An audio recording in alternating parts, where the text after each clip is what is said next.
Great. Well, I think let's just get started here. This is going to be a pretty informal conversation, letting you know what languages we offer at New St. Andrews College and why. And if you have any questions throughout, please feel free to either pop them in the chat box or in our Q&A feature down at the bottom of your screen. But we invited Dr. Tipton and Dr. Edwards to join us for this. Dr. Edwards and Dr. Tipton, could you introduce yourselves, let us know what you do at the college and why you decided to teach at a small Christian liberal arts college in the middle of nowhere, Idaho? Okay, I'll go first. I'm Dr. Edwards. I'm academic dean, fellow of theology. I also teach Hebrew, hence being on the languages webinar. What else did you want me to do? You want me to talk how I came to be here? It's a very, very good question. I'm still asking that myself. I wake up in the morning, how did that happen? Clearly, I'm not from this part of the world. So I knew Dr. Merkel from Oxford. Dr. Merkel did his doctorate at Oxford. I actually taught Dr. Merkel when he was doing his master's. I taught him Hebrew in my intermediate Hebrew class, and we came out to visit because we became good friends with them. We came out to visit.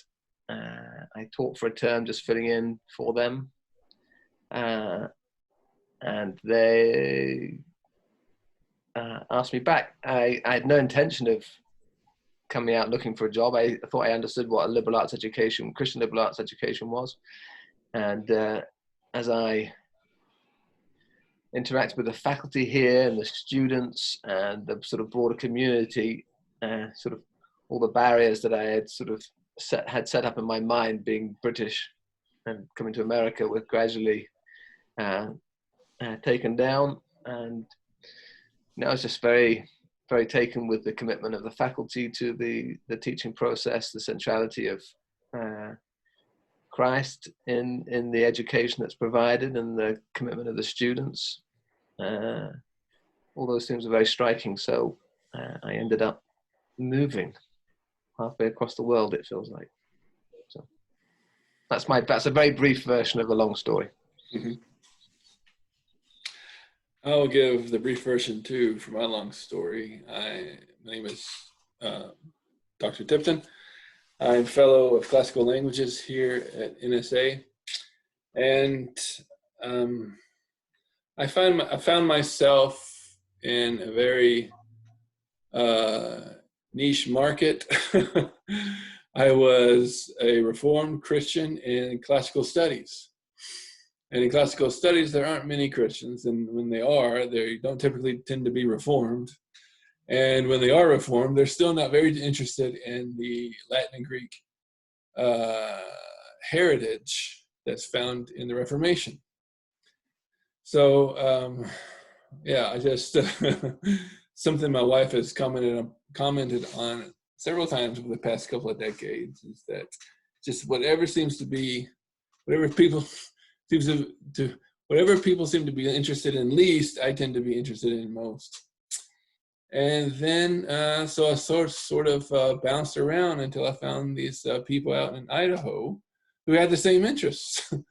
They were interested in the ancient languages. They were interested in teaching the Greek New Testament, but not just in teaching New Testament Greek, but were convinced that classical Greek was very important to understanding New Testament Greek, and interested in the Reformation and the Greek and the classical heritage as it was used, appropriated, and applied during the Reformation. So it was sort of,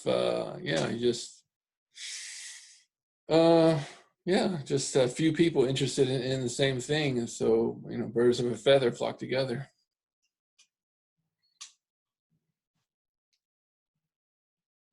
Oh, yeah. Great. And this question, I think, is a little bit more geared towards Dr. Edwards as academic dean, but feel free to jump in, Dr. Tipton.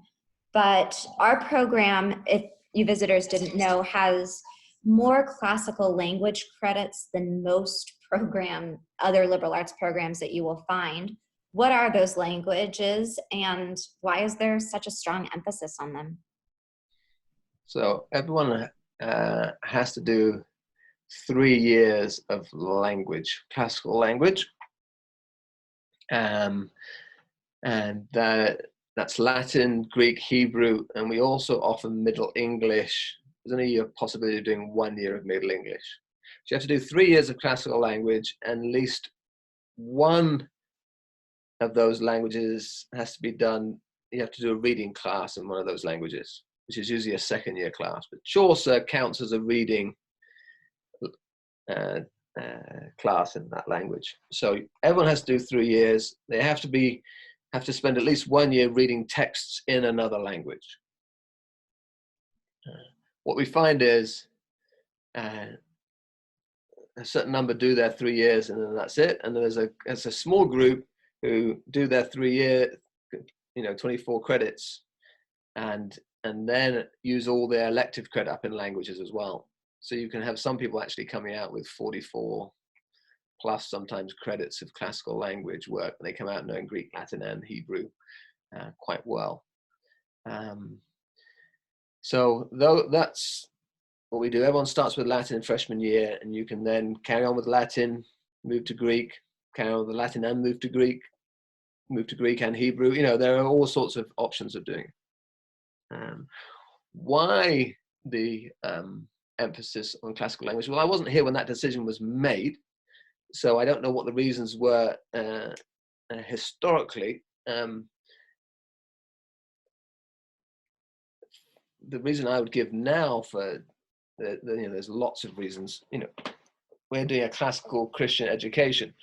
If we want to be serious about those terms, then we have to be serious about the languages, because that is the fundamental building block of a classical education, was reading the great texts in the original languages.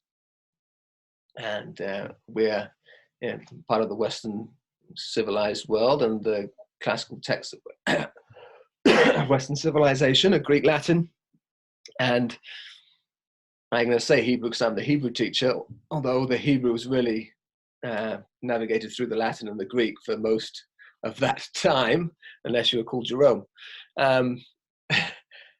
So those are the foundational texts, whether it's Aristotle or the Bible or Herodotus. These are foundational texts to what was understood to be a good classical education, and which formed classical civilization. And so we want to provide the best possible education for our students in the tradition of a classical Christian liberal arts education. Then it's a given that the languages are involved. If you read John Milton's little essay on education, he was asked whether if he was given students from, I can't remember the ages, but I think the top age was 21, so whether it's 7 to 21, what would you teach them? And really it was just a classics degree from Oxford. I mean, that's essentially what he did. So John Milton at that time, what's a good Christian education? This is what it looks like. So we're just we're sort of self-consciously positioning ourselves within a tradition, a Christian tradition of what we think is valuable. So there's that element. And then we can talk about the utilitarian arguments for languages, of which there are many, but I don't think we need those at the moment necessarily. I don't know whether Dr. Tipton has anything to add to that.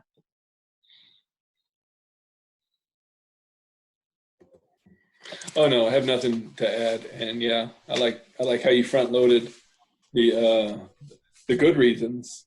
And there are utilitarian reasons, and you can take stock of those, but other reasons should be front loaded.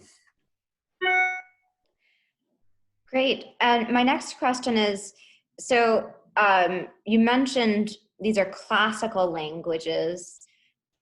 Obviously, the Hebrew is very closely connected to reading the Bible, but what about classical Latin and Greek? How does that impact our students' study of the Bible?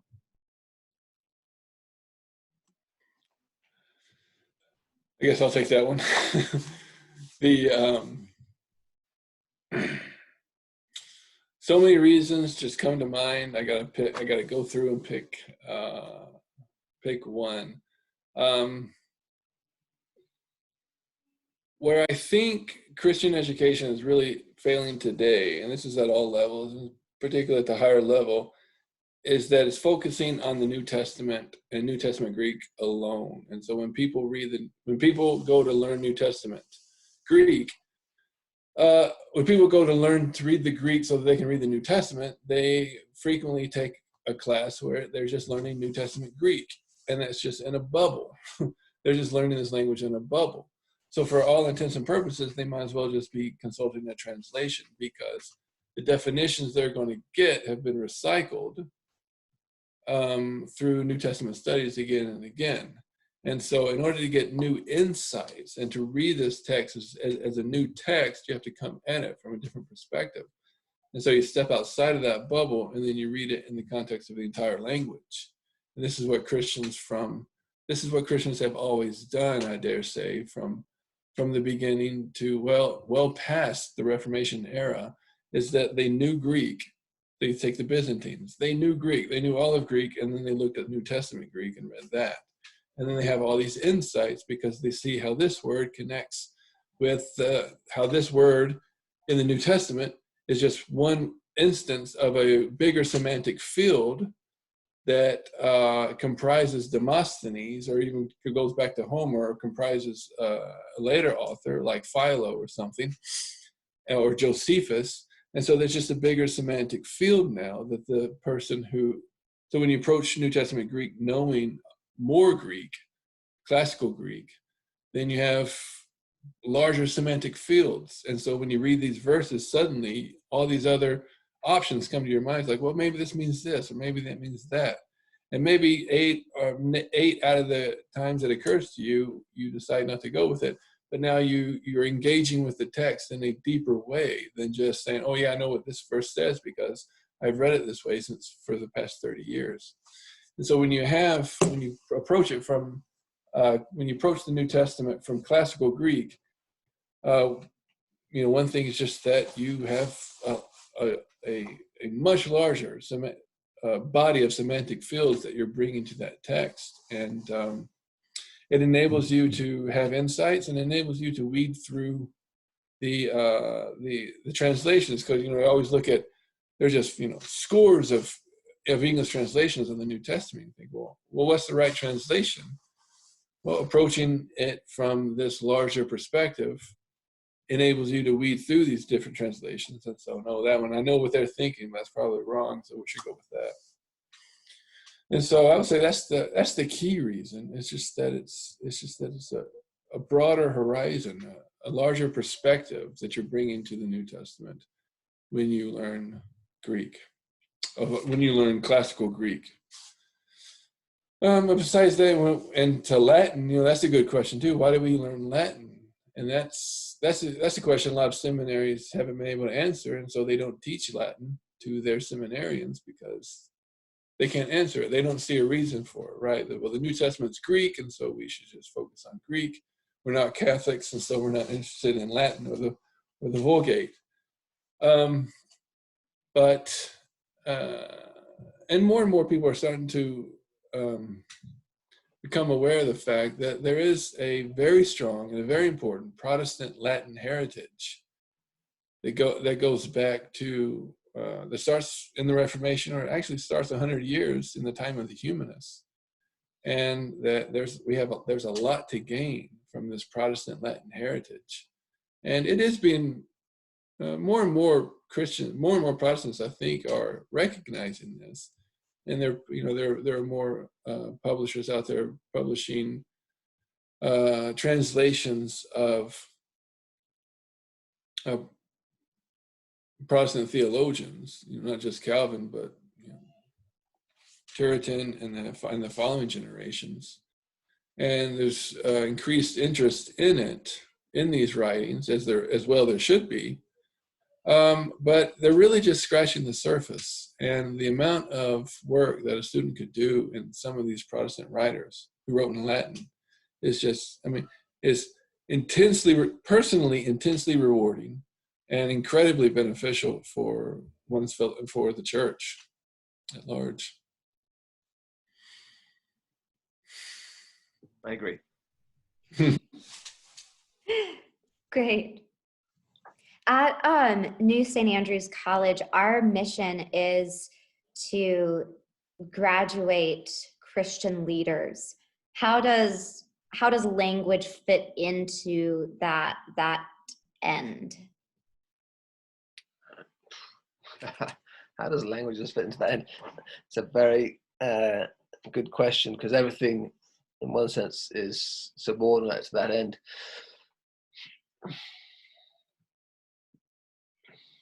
I think there are lots and lots of ways of possibly answering that. And for me, the key one is the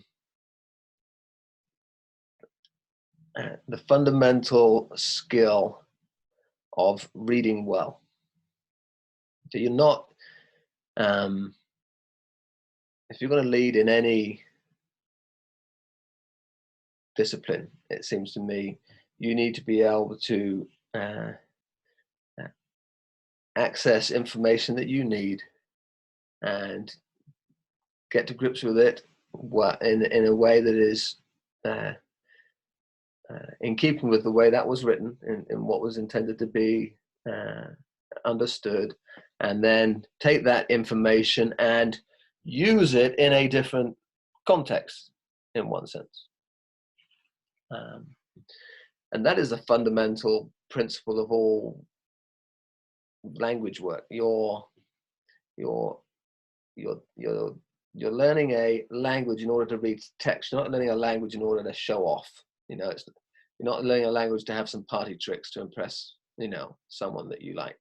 You're learning language to read texts, and then you wanting to learn to read them really well. And because it's a foreign language, you generally end up paying far more attention to it, because it's other than what you're used to. It's different.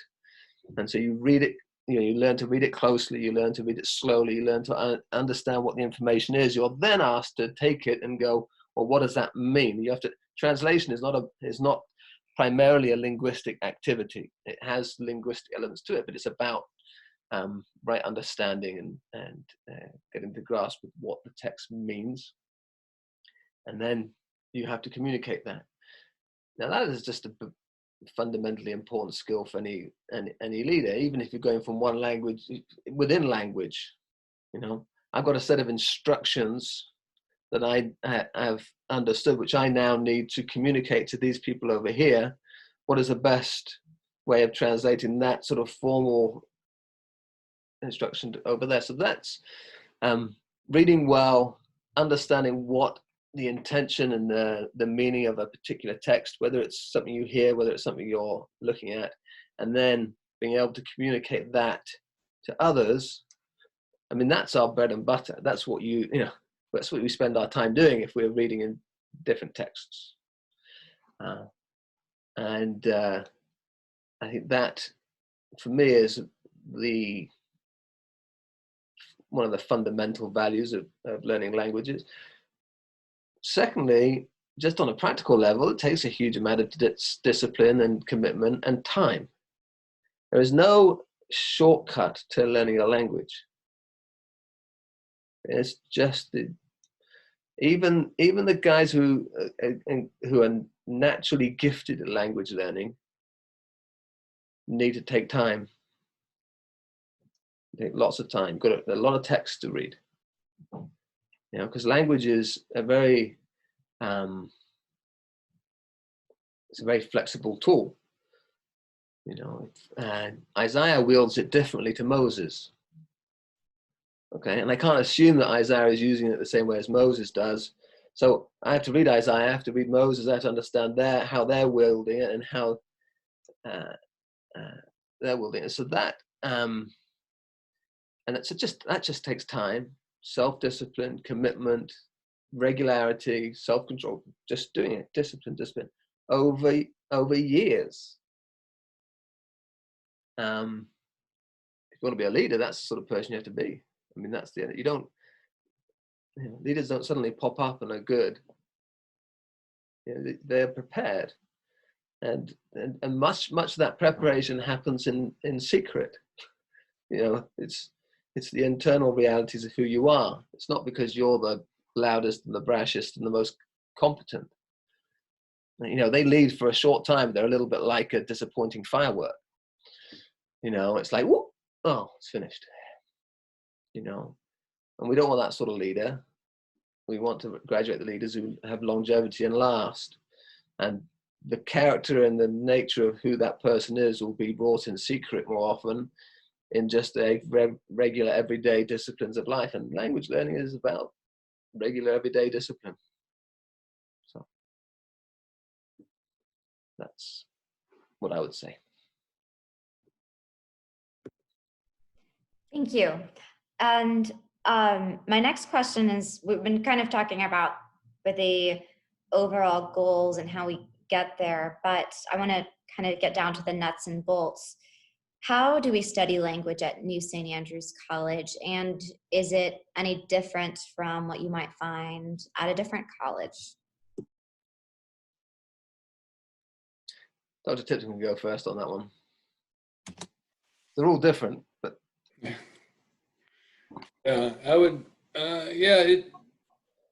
it's quite different here at NSA than it is at other places. In manner and in degree, manner and intensity. I mean, just on the whole, we just emphasize languages much more than other schools, because for the reasons that Dr. Edwards so articulately expressed a minute ago, because we believe that language study pays big premiums in pays big dividends in a lot of different areas of life. So we just emphasize it more, and so that's the intensity. In the manner, it's studying classical Latin and Greek. I can only speak about Greek and Latin. At other places now in the U.S., has become very passive. They've become reading, learning departments. They only study how to read and translate an ancient text. Now that's a very important part of it, to be able to read a text and to translate it. That's crucial. But if your whole program is always passive, the going is very slow, and a classics major can spend 4 years proceeding in that way and still graduate at a pretty not as advanced in the study of that language as he or she could be in 4 years. And so what we do here, just to a few anecdotes. I've met students who after 2 years of studying Greek or Latin still stumbled over just reading the text out loud, because they had not read much out loud in the target language. They just went in and started translating. And so their tongue had no muscle memory for the words, and their mind had no mental memory for the words. They were just, that's how passive it can get. And so here at NSA, we've pushed back on that and said, no, there's going to be a more active element to it. And so there's a degree in which we practice speaking the language, not just reading it, but asking a question in Greek or asking a question in Latin and having a student respond to it. And compose sentences in it, whether the sentences, often they are English sentences that have been translated into the target language, or free composition sentences that the student just comes up with and writes directly in the target language, because this is creating muscle memory, it's creating mental memory, it's just making the student just accessing all the parts of the brain that go to language retention and language understanding. And because we do that, I think we're able to doubles the progress other departments make, so that in 4 years, students studying in NSA for 4 years has gotten more exposure to the language and a more holistic exposure to the language than when we get at another department. And even so, I would say that just that holistic approach to language learning is something that characterizes NSA as opposed to nearly any other Greek or Latin department in the States, at least.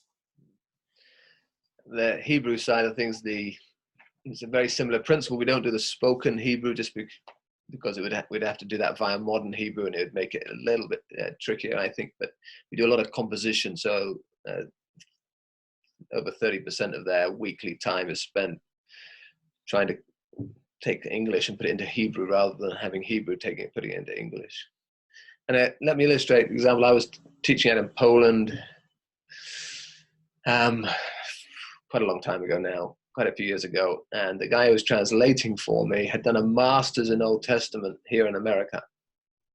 So 2-year master's. And I said, oh, great. I said, do you want to sit and read some Hebrew Bible together? And he said, yeah, great. So I went up and we started reading. And we spent an hour and a half. He would read a verse, translate, I'd read and translate, and we'd talk about it. And it was getting close. It was about an hour and 50, an hour and 20 minutes in. He said, can we stop now? I'm exhausted. I said, yeah, sure. I said, fine. He said, that is the most Hebrew I've read out loud in my life. I said, wait a minute. I said, you did a 2-year master's at a reputable institution. He said, yeah, well, he said there was 25 people, 30 people in the class, so you'd read once every 3 weeks, because you're going around the class reading type thing, read out loud. He said, I've read more out loud tonight than I have done in the whole of my life before. And that was just for an hour and a half. So that illustrates the point. So. Great. So it's a very active experience, even though these languages are not currently spoken. Hebrew is, but that's a different. It's a slightly different version, but that's yeah. Great. So undergraduates at New St. Andrews College study a wide variety of disciplines. How does this discipline of language fit and impact those other disciplines, if at all? That's something I'm working on. I would say that is a work in progress. I teach a senior theology colloquium, and every year I berate my students in love and carefully, gently, like a good, true Christian human being. Because I have my first term of the papers, and they're quoting the Bible, and they're quoting maybe Augustine or something like that, and they're all doing it in translation. And I just say to them, what are you doing? Why are you doing this? We haven't taught you these languages just for a party trick. We've taught you them to use them. And those of you who are able to use them, use them. And so gradually they are starting to do it. So we're looking to do that. But the most practical way is, particularly for Latin and Greek students, is that they can fulfill their literature requirement in that language. So everyone has to do 4 terms of literature, so 8 credits of literature to get the BA here.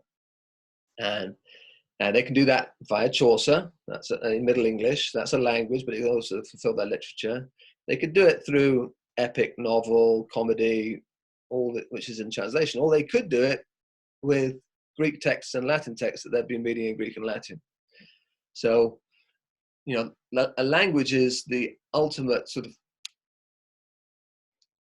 cross-party discipline, so to speak. It fits in every way. You could, in the end, theoretically, you could fulfill your philosophy discipline in Greek or Latin text if you're reading the, canonical philosophical texts in those languages with people who are teaching them. So we would want to see, as the college grows and as we develop and we get more accomplished at what we do, we're still very young. We'd like to see the really bright and able students fulfill different requirements, but in the original languages. Was that the answer to your question? Was that all right? That was wonderful. Thank you. Thank you very much. My next question is, my next couple questions are trying to get a little bit more into the practical side of things. When you have a student that comes in first year Greek or first year Hebrew and they leave second year Greek or second year Hebrew, what do you see them come, and how do you see them come and how do you see them leave? What is that personal growth, or yeah, I'll just leave it at that. Well, I'm looking at Jacob here, who's coming to the end of second year. I mean, he hasn't grown. Maybe his beard is a little bit longer. Physically. Oh yeah, physically. I haven't grown physically.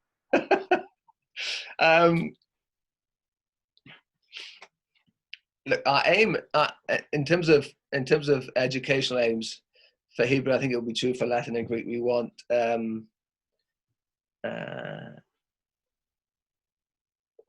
we want them approaching some form of reading fluency in texts that are at their level. And that's why, certainly in Hebrew, I'm constantly giving them unseen translations to do, unseen translations. I want to see their reading fluency, see how they do. So our aim is reading fluency. And after 2 years of Hebrew, you see that. You can throw certainly unseen narrative texts. Assuming there's no vocabulary that is obscure, they're going to do a pretty good job on it, on that text. Personally, as people reading a biblical text, I want them to be just a little bit less.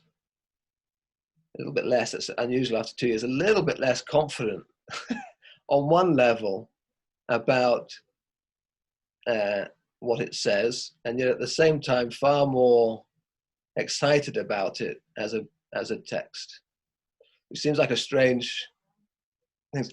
A lot of people come in thinking they know the Bible really well, and they on a certain extent they do, but when they spent 2 years reading the Hebrew text and they're starting to get into the apparatus of the Hebrew thing and the textual things, they suddenly realize this is a more complex text than my English Bible has let on, has made out.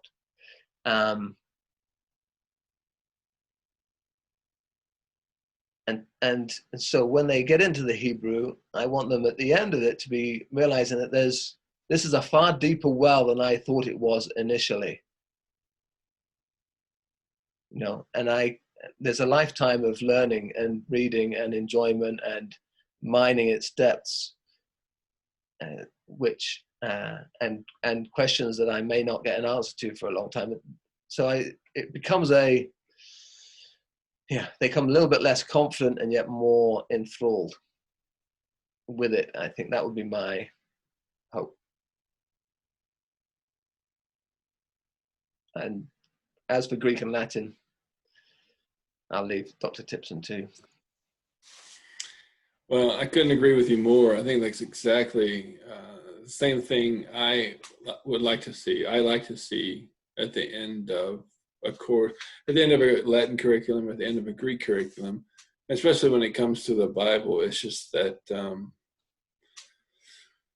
and this is crucial for a leader. I mean, a leader is not somebody who knows all the answers. A leader is somebody who knows the way the situation stands. A leader is is somebody who knows what the circumstances are and what the nature of the case is. not somebody who pretends to know all the answers. And studying Greek and Latin, it can be a humbling experience. You see two huge civilizations laid out before you through their language, and you see everything that goes into being able to state something as though it were a fact or truth. You see all that has to go into that. And so you've basically learned the academic process. Okay, in order for me to make any sort of statement that has any sort of weight, this has to be done. And so a person becomes more prudent, more sensible.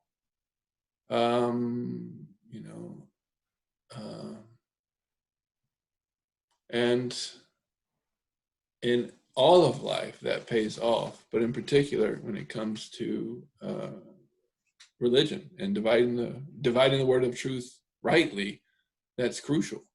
And so ultimately, I think this is one of the grand goals of Greek and Latin education.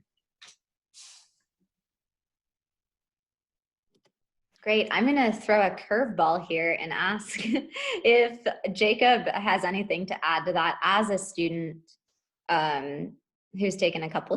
Dr. Edwards is frowning. He's been in both of our classes, so he. See, Yeah. been in both of your classes, have continued only in one of your classes. So that's not a curveball. That's a potential grenade. Exactly. I think though, to both of the professor's points, there's definitely a sense of humility that you learn as a language student. And even if you've got a background, so I didn't have a language background as thorough as some of these NSA students had, but even if you do, there's a kind of humility that by forcing you to do the heavy lifting, right? It's difficult, and you can't just sort of glide on your laurels of maybe your natural ability or memory to do the actual hard work of understanding what the text has to say. Yeah, humbling. And so I would say that wrapped up in it is a work ethic of, okay, one, do you actually care enough to submit yourself to, Hebrews says all discipline is painful, but to the one who's trained by it, it produces a peaceful fruit of righteousness. And it's that way too with language. So yeah, I'd like to say that after 2 years of Hebrew with Dr. Edwards, I've got a little bit more mental calluses of I can't just what you put in is what you're going to get out of it. And I think that translates into the rest of not just your academics, but the rest of your life. Are you going to be that? You're going to take those kind of mental calluses to work with you? Are you going to take them with you in the economy, the marketplace? So, and I've seen, even just getting a glimpse of that, and not, the full undergraduate experience. I've already seen those sorts of payoffs in my life. So I can't imagine what it's like for those who've done three languages or 3 years of one language. So. Thanks. And my last question here is that we often, when we're talking to people who are interested in our program, the study of Latin in particular, but by implication, Greek and Hebrew as well, there's a concern that, why are you studying these dead languages that have no practical value? How would you guys respond to that concern? I would say, to give a quick answer, is perspective. I would say perspective. um,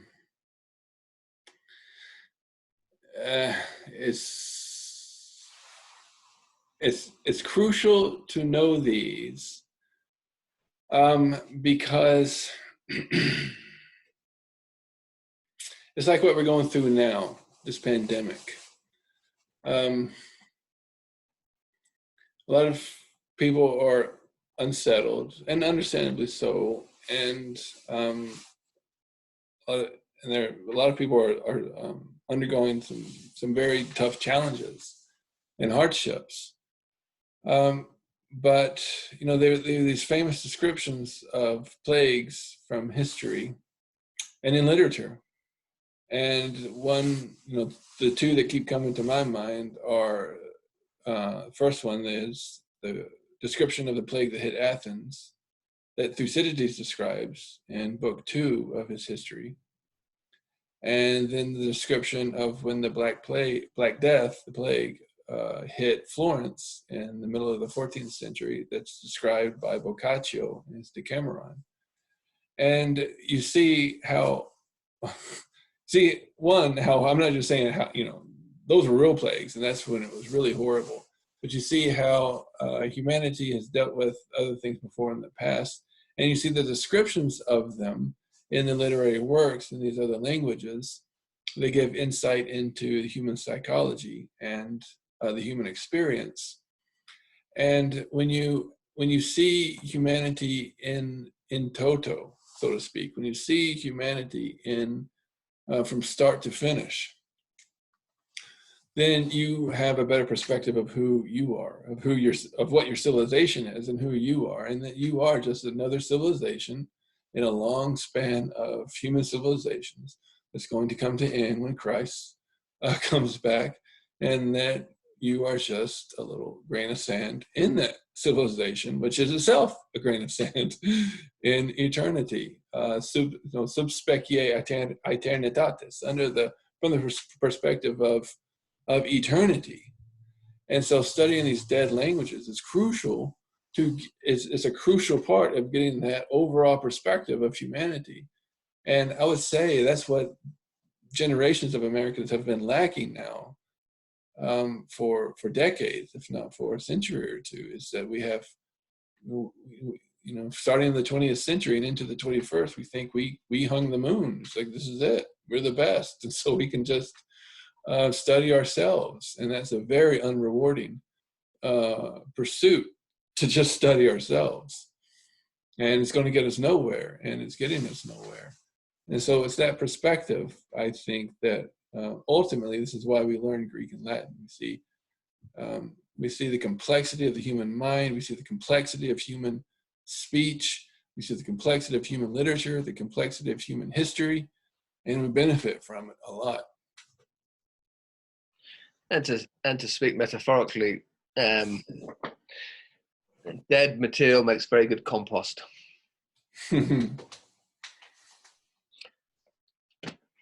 Life-giving. So I mean, I'm gonna have to remember that. I've never heard that. Yeah. I mean, that's, it's just yeah. It's a why do we study anything? Ultimately, I mean, if we reduce life to a utilitarian mindset, we will, and in other words, we perceive everything as a tool that we can use to further our own agenda, then we're going to live a very shallow and unfulfilling, as Dr. Tipton said, life. And actually, it'd be a very damaging life to lots of other people. As life is more than that. God didn't create the world for us to just use it in a utilitarian. Well, He takes pleasure in it. Mm-hmm. Proverbs 8, wisdom was a craftsman at his side, delighting in all that he did, and God was delighting in him, delighting in, and why would you cut yourself off from millennia of of remarkable achievements. Mm. So you don't have to do it. You know, in one sense, that's not for everyone. But it's a strange question in the end. Thank you. We have a few minutes left. Do our two visitors have any questions about, follow-up questions about anything that we've talked about here or about languages in general at the college?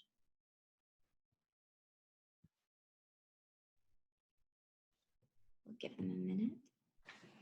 Oh, there's one on the Q&A thing. What are the benefits of either spending all your time in one language or in learning a bit of a few of them? That's why we require you to do at least one reading class in one language. We don't want you to do 1 year Greek, 1 year Latin, 1 year something else. We want you to do at least 2 years of one, or at least a reading text in one. So ideally, if you're able,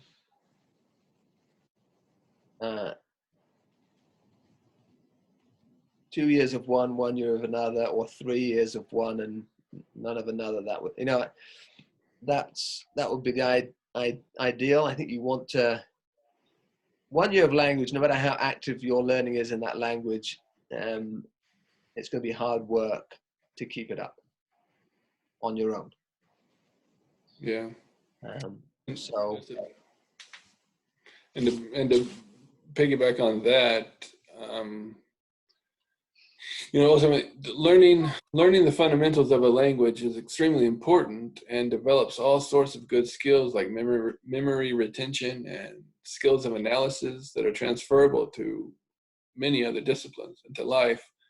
But ultimately, especially when it's a dead language, I'll use the term, I don't mind it. You want to get to that, you want experience in philological reading. Dr. Edwards was talking earlier about the act of reading, and ultimately that's the end prize, is sitting down in a text and that's foreign to you, that you don't, and asking why every word was used. And especially in Greek has all these little particles that don't mean anything except in context. And you say, okay, why was this gar here used? And why was this te here used? And why was this ge here used? And it's that minute philological reading that gets you into the text, that teaches you how to read, basically. There's reading and there's reading. There's reading that everyone else does, and then there's the reading that the reading skills that you develop when you learn how to philologically read a text.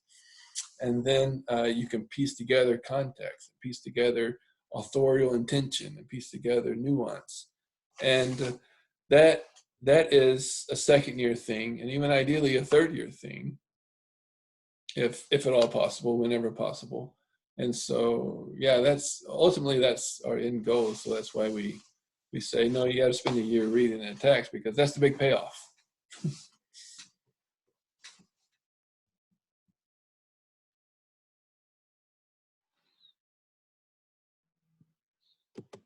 Awesome. I think we have time for one more question, if there is.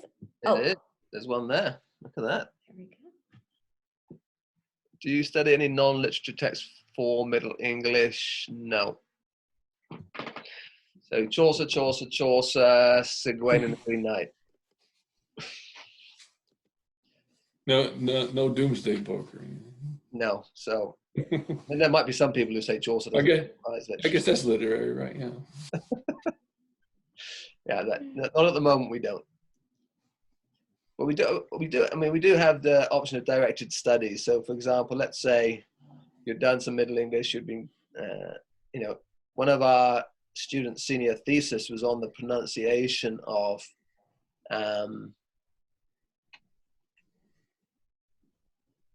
can't remember which text, whether it's a Spencer text or a Chaucer text. Is you know, so he focused on it wasn't really on literature. It was on the mechanics of the ancient pronunciation and what you can work out. But let's say you wanted there was a particular text you wanted to read, and we had a faculty member who was able to guide you in that, and that would be possible. But we don't have it on the curriculum as such.